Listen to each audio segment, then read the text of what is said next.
Meus irmãos, o texto da exposição dessa noite está no livro de Atos, capítulo 2. Eu quero ler a partir do versículo 42 até o 47. Atos 2, 42 até o 47.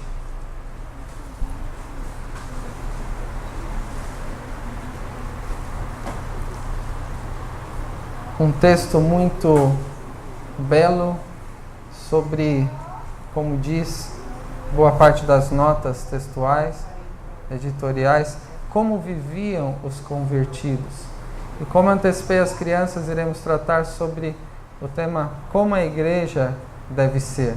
À luz desse texto, além de bonito, que nos cativa pela forma em que Lucas, inspirado pelo Espírito Santo, registrou aqui, mas que também deve ser sempre lembrado, reconsiderado por todos nós.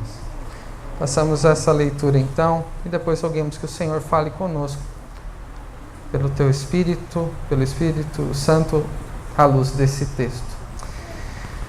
E perseveravam na doutrina dos apóstolos e na comunhão, no partir do pão e nas orações. Em cada alma havia temor, e muitos prodígios e sinais eram feitos por intermédio dos apóstolos. Todos os que creram estavam juntos e tinham tudo em comum. Vendiam as suas propriedades e bens, distribuindo o produto entre todos, à medida que alguém tinha necessidade. Diariamente perseveravam unânimes no templo, partiam pão de casa em casa e tomavam as suas refeições com alegria e singeleza de coração, louvando a Deus e contando com a simpatia de todo o povo. Enquanto isso, acrescentava-lhes o Senhor, dia a dia, os que iam sendo salvos. Amém. Bondoso Deus e Pai, mais uma vez diante de Ti, rogamos que o Senhor fale profundamente aos nossos corações. Que mais que conhecermos esse texto, que pela Sua vontade foi registrado pelo Teu servo Lucas, possamos ouvir a Tua voz e, ao expormos esse texto mais uma vez, que o Senhor nos ensine ainda mais sobre esse texto tão conhecido e que muito nos diz sobre como a igreja deve ser.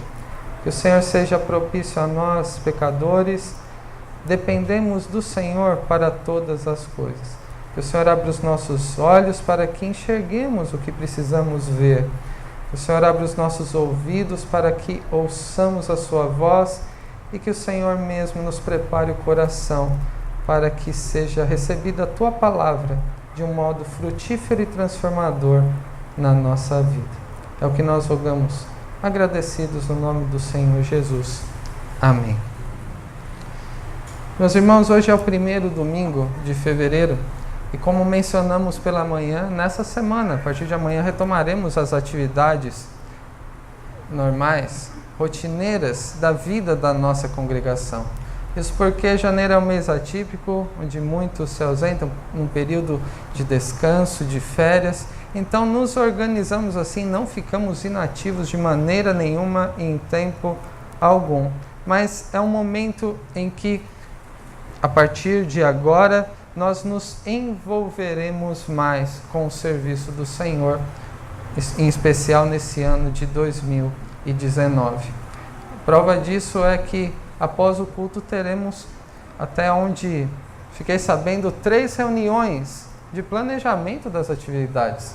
Nossos irmãos da UPH, nossos irmãos da UPA e também os nossos irmãos da UCP, planejando o que faremos nessa retomada das atividades mensais na vida da nossa congregação. E é importante que paremos para pensar um pouco sobre como deve ser o nosso envolvimento, sobre qual é a vontade do Senhor para a igreja, que é dele, que não é nós, mais do que as nossas próprias preferências, mais do que a nossa visão, concepção de como a igreja deve ser. Temos dito aqui, à luz de vários textos, que devemos sempre ser lembrados sobre qual é a vontade de Deus para a igreja.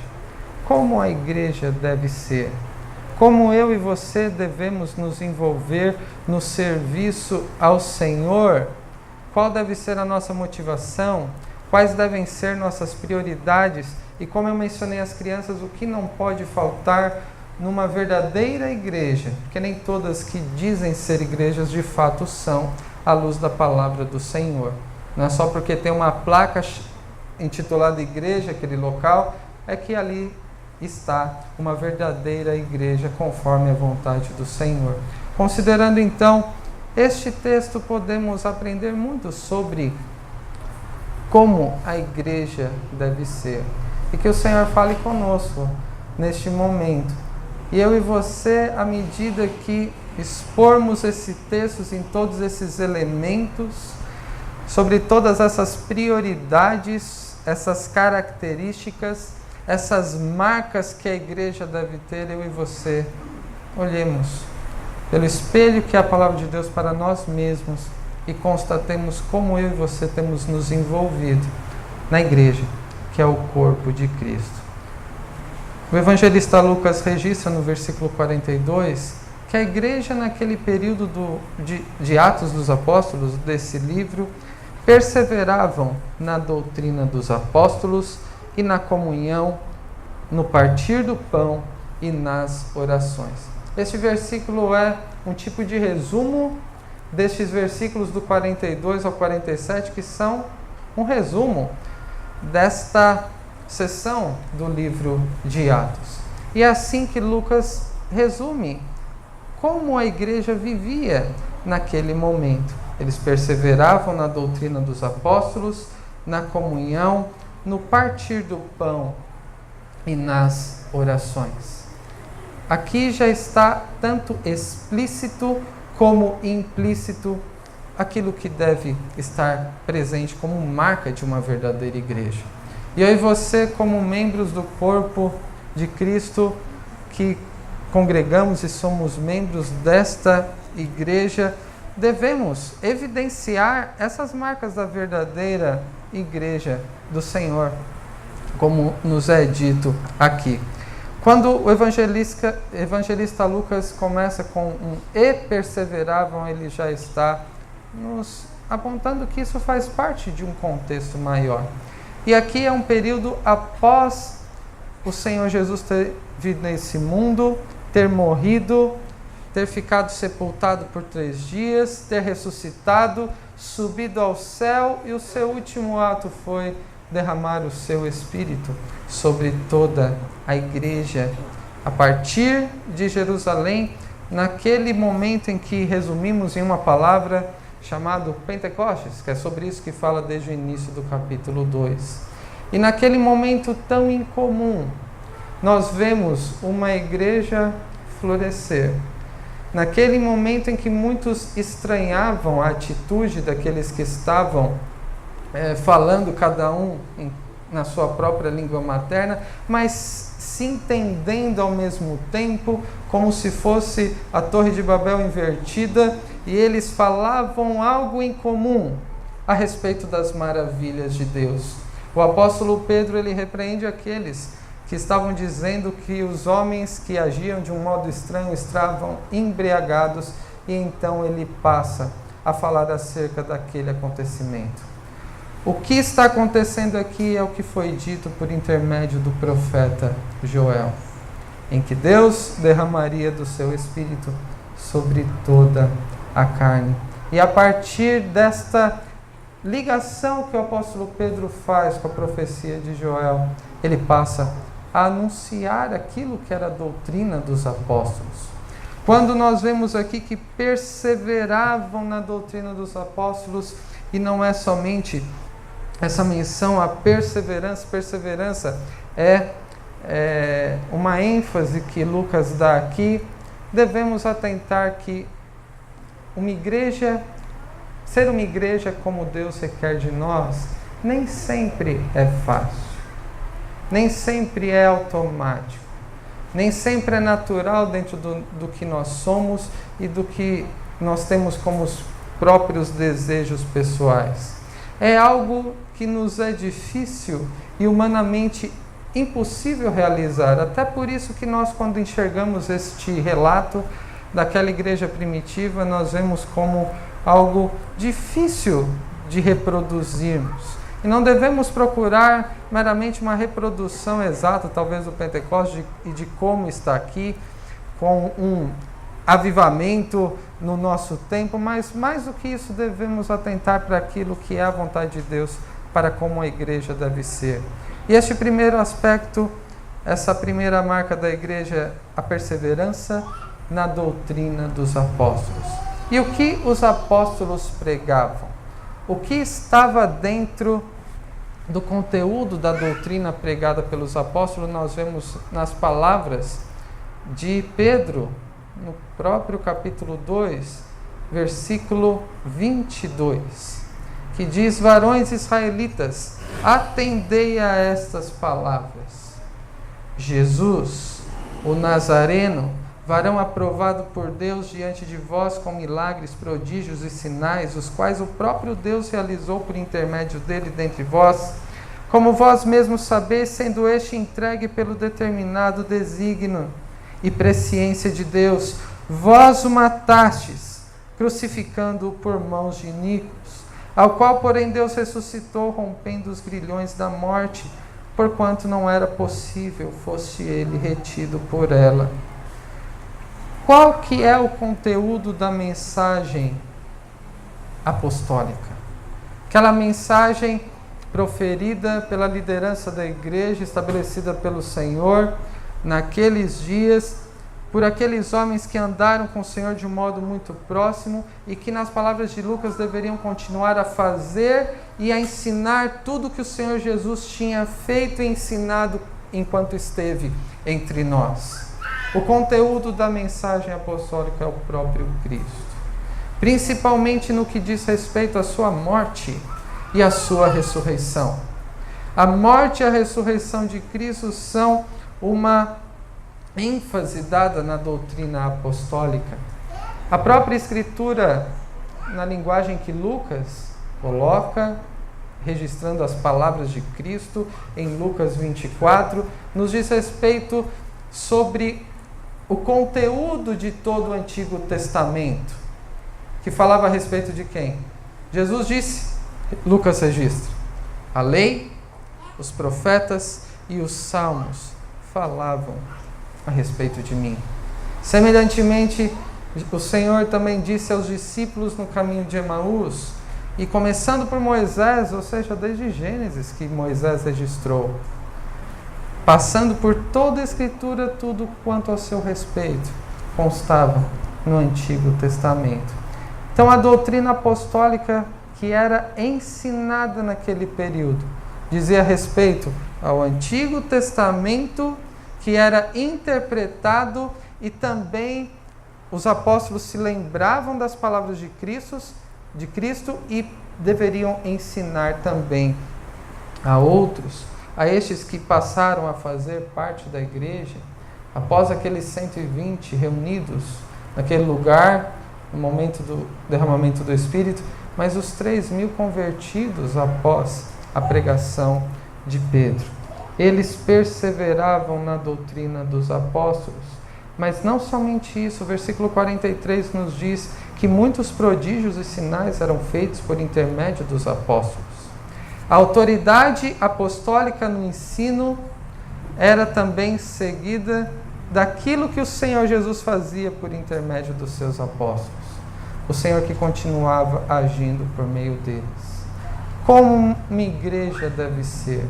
Deve ser uma igreja perseverante no estudo da palavra, do Antigo Testamento e também do Novo Testamento, que foi ensinado e estava sendo vivenciado neste momento pela autoridade apostólica.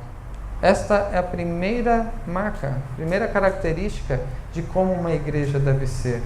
Uma igreja enchida com o Espírito Santo e perseverante no estudo da palavra. Em segundo lugar, Lucas registra que eles perseveravam na comunhão, no partir do pão e nas orações. A segunda maneira em que perseveravam era então na comunhão. Além de estudo da palavra, uma igreja deve perseverar na comunhão. Da mesma maneira em que é possível que em algum momento, por algum motivo ou por certas circunstâncias, negligenciemos o estudo da palavra e não somente de modo a enriquecer nosso intelecto, mas na prática da nossa vida, nós assimilando mais qual é o ensino de Cristo, de modo que Ele seja visto em nós, é possível também que tenhamos dificuldades muitas vezes em experimentarmos, desenvolvermos a comunhão no contexto da nossa igreja. Aquela igreja, pelo fato de ser cheia do Espírito Santo, de ter sido enchida do Espírito Santo, eles transbordavam em interesse por conhecer mais a Deus e a sua palavra. Eles transbordavam também de amor, não somente para com Deus, mas para com o próximo, e viviam, perseveravam em comunhão, mesmo que fosse difícil. Mais à frente no livro de Atos nós vemos o quanto foi difícil para esses nossos irmãos do passado. No versículo 44 e 45 nós vemos uma explicação de como eles perseveravam em comunhão. Todos os que creram estavam juntos e tinham tudo em comum. Isso que significa viver em comunhão.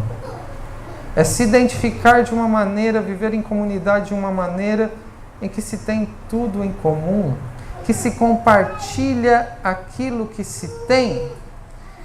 E o que eles compartilhavam?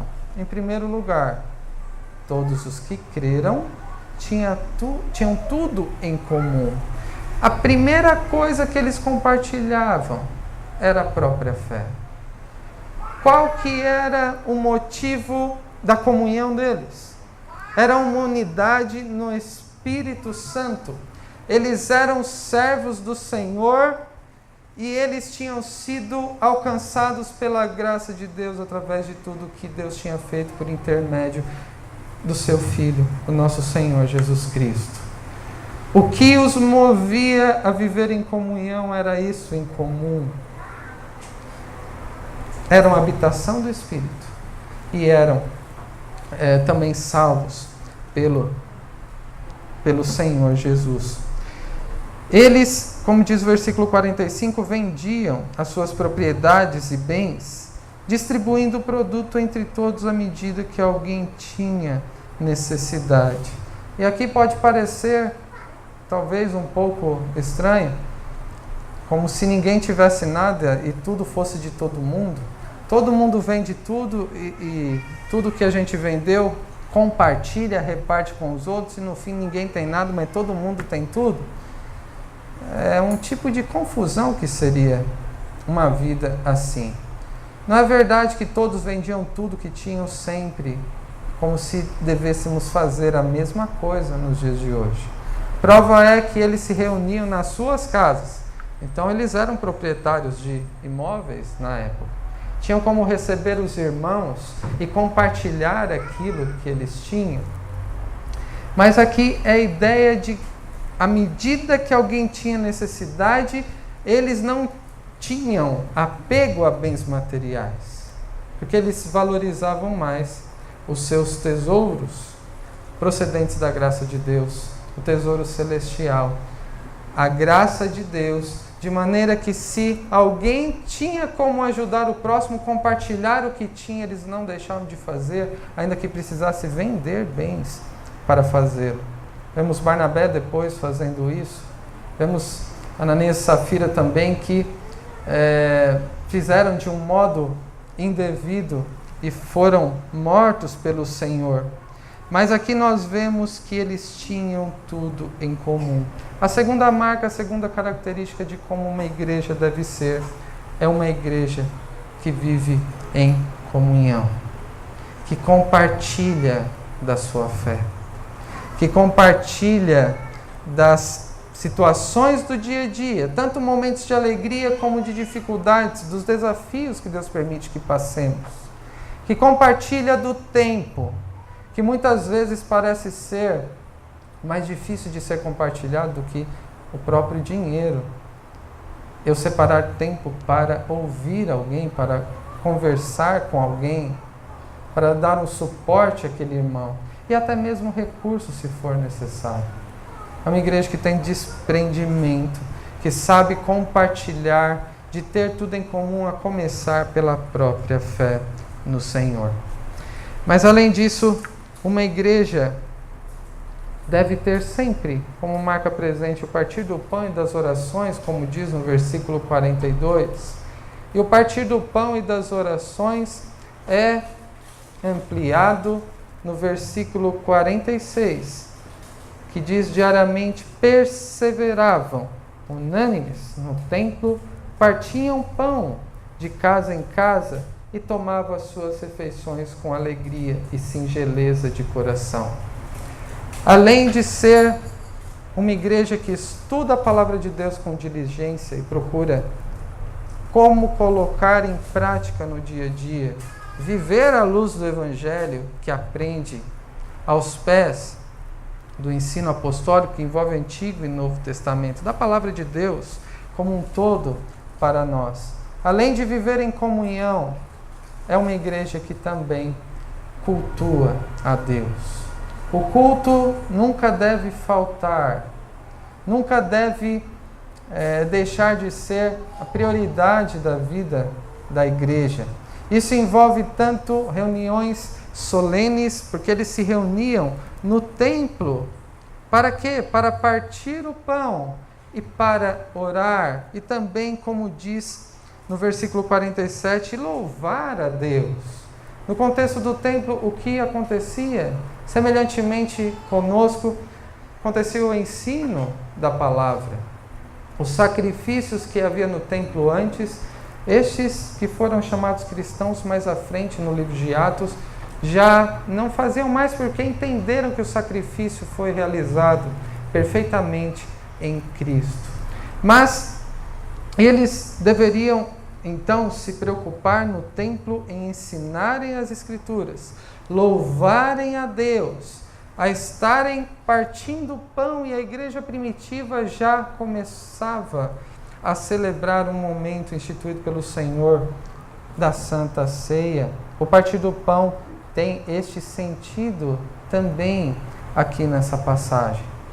Estudo da palavra, orações, louvor a Deus, e os sacramentos também eram realizados. Isso no contexto do templo. Mas não somente de templo vive uma igreja. Se tivéssemos apenas esse momento nesse dia, não desprezando esse momento que deve ser uma prioridade para nós, dia do Senhor de adoração a Deus, nós também devemos entender que o serviço a Deus, a perseverança no culto, não envolve somente o domingo, mas a nossa própria vida é um culto ao Senhor. Então, aqueles irmãos cheios do Espírito Santo, estudando a palavra, vivendo em comunhão, eles se tornavam então cada vez mais interessados em cultuarem a Deus no templo, como fazemos aqui, numa reunião solene, em comunhão uns com os outros, mas sobretudo com Deus. Mas também eles deveriam transbordar as suas vidas de amor por Deus e pelo próximo, numa expressão de culto ao Senhor, completando este serviço ao Senhor com as reuniões nas casas. Partiam pão de casa em casa e tomavam as suas refeições com alegria e singeleza de coração. É por isso que, além de nos reunirmos aqui aos domingos, nós também nos reunimos nas casas às quartas-feiras. É uma continuidade, é um modo de experimentarmos, nos envolvermos de um modo mais completo naquela igreja que agrada a Deus, em como a igreja deve ser. Reuniões nas casas não são suficientes. E no templo também não é. É vontade de Deus que o sirvamos e que o cultuemos tanto no templo como de casa em casa. compartilhando. Aqui tem o partir do pão mais uma vez no contexto do templo, a ceia, no contexto das casas, o compartilhar aquilo que temos e da própria bondade de Deus em nossas vidas. E por último, após Lucas dizer da maneira como eles experimentavam esse momento de adoração, de comunhão, de estudo da palavra, em que eles tomavam as suas refeições com alegria, não era pesaroso, eu vou ter que ir lá para o culto, porque hoje é domingo, eu vou ter que ir na reunião nos lares de quarta-feira, reunião de pequeno grupo. Mas isso é um peso. Que bom que ficou de férias um tempo, né? É um alívio para mim. Eles faziam isso com alegria, com singeleza de coração, que indica tanto sinceridade, de um modo espontâneo, como também de um modo reverente. Era alegre a reunião nas casas, mas não era um oba-oba, porque eles levavam aquela vida com Deus e com os irmãos a sério. E eles louvando a Deus e contando com a simpatia de todo o povo. Enquanto isso, acrescentava-lhes o Senhor dia a dia os que iam sendo salvos. Uma igreja que persevera no estudo da palavra, no conhecimento das Escrituras e na prática piedosa de vida. Uma igreja que persevera na comunhão uns com os outros, a começar pelo que tem em comum da mesma fé e do mesmo Espírito que habita em nós. Uma igreja que persevera na adoração tanto no domingo como no decorrer da semana e no exemplo usado na reunião dos lares, quando a igreja está reunida, e é um testemunho daquilo que Deus tem feito por nós. Aqueles que percebem nossa alegria, nossa sinceridade, o nosso louvor a Deus, e isso é visto numa cidade populosa para o tamanho da época, como era Jerusalém, uma igreja proporcionalmente pequena. Eles passaram a contar com a simpatia de todo o povo, entenda-se aqui, até mesmo aqueles que ainda não eram convertidos. O modo como eu e você nos envolvemos na igreja é percebido por aqueles que estão ao nosso redor, pela nossa família, no nosso bairro, por colegas de trabalho ou de estudos. E isso é uma das maneiras que Deus usa para fazer com que, através de nós, da nossa perseverança na palavra, na comunhão e na adoração, Ele se faça conhecido e derrame seu Espírito sobre mais pessoas. Aqui é mais uma consequência de uma igreja que vive como é a vontade de Deus. A evangelização, que é como Lucas termina aqui, enquanto isso acrescentava-lhes o Senhor dia a dia os que iam sendo salvos. Quem acrescentava? Era o Senhor. Não é fruto do nosso esforço, não é por nossos próprios méritos, mas é o Senhor que acrescenta dia a dia os que são salvos por sua graça. Mas Ele usa a igreja que persevera na pregação da palavra, no estudo da palavra e numa vida que é vivida à luz da palavra de Deus.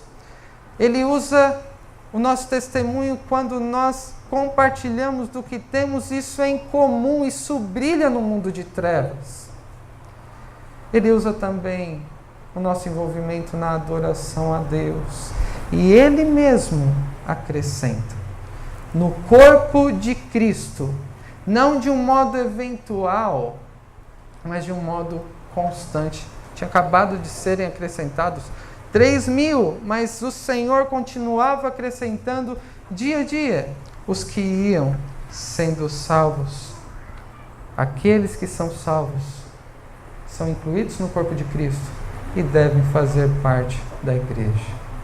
Eu quero concluir ressaltando cada uma dessas características de como uma igreja deve ser, de como eu e você devemos viver. Mas quero começar com uma pergunta. Até o que nós vimos aqui, como tem sido o seu envolvimento na igreja do Senhor? Você pode dizer que tem sido perseverante, que tem sido dedicado, diligente no estudo da palavra e da sua prática, e entenda aqui todas as oportunidades que nós temos, seja na exposição bíblica, no momento de culto, seja também no momento de escola dominical. Fizemos uma reunião sobre a escola dominical, e isso evidencia a nossa preocupação com o estudo da palavra, que sempre devemos ter como uma das características de uma igreja fiel ao Senhor.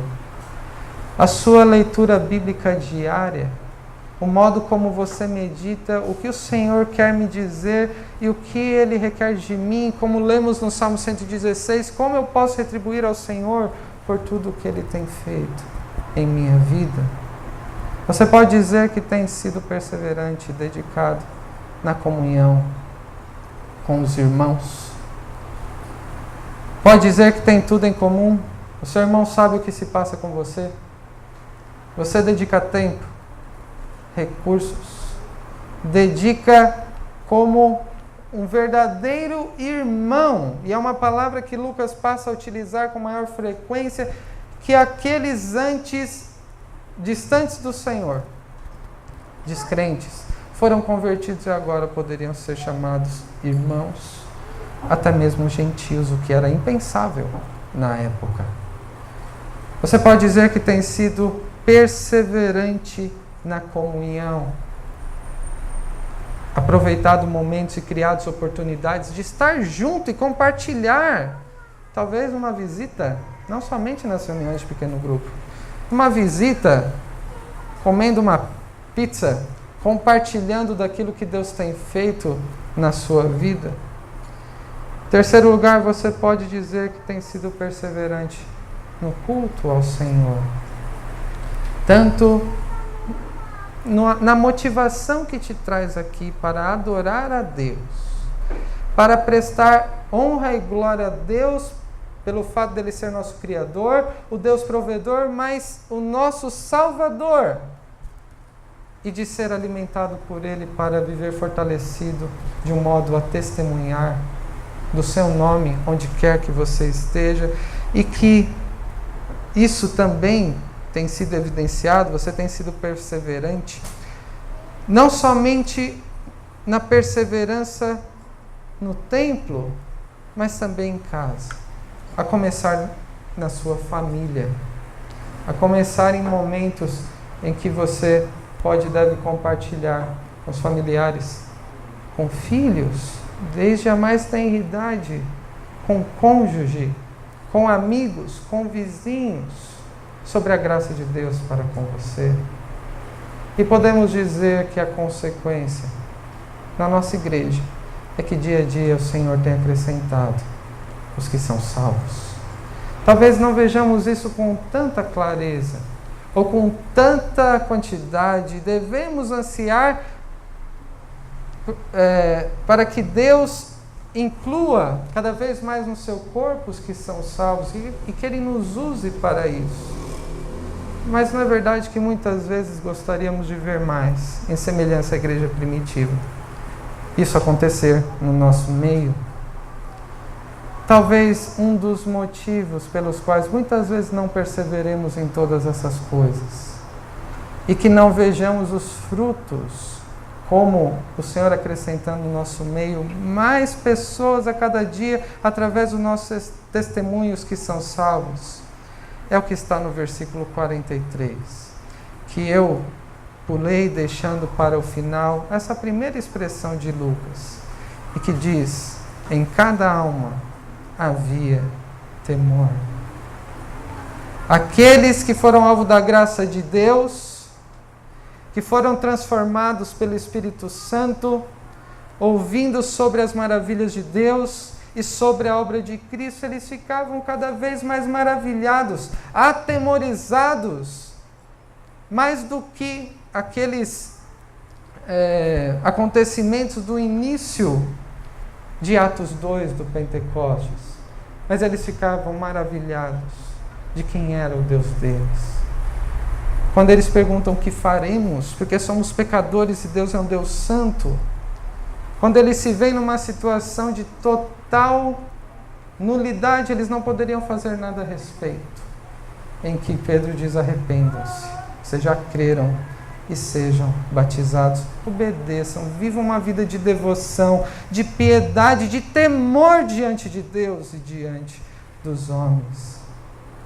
À medida que conhecemos mais a Deus, a palavra de Deus, vivemos em comunhão, somos diligentes no culto, Deus nos enche através dos meios de graça do seu Espírito e nós tememos cada vez mais o nosso Deus. E a consequência disso é que somos ensinados por Ele mesmo, através de todas essas características aqui, e de momentos que o Senhor nos proporciona, a sermos a igreja que Ele requer de nós. Que Deus nos abençoe e que sejamos conformados cada vez mais à sua vontade nessas características e vejamos fruto do nosso trabalho no contexto da nossa igreja, como o Senhor tem nos usado, o que Ele tem feito do nosso meio, de modo a glorificá-lo, de contarmos com a simpatia de todo o povo, que esse bairro veja uma luz brilhando aqui, não a nossa, mas a do Senhor Jesus. Amém.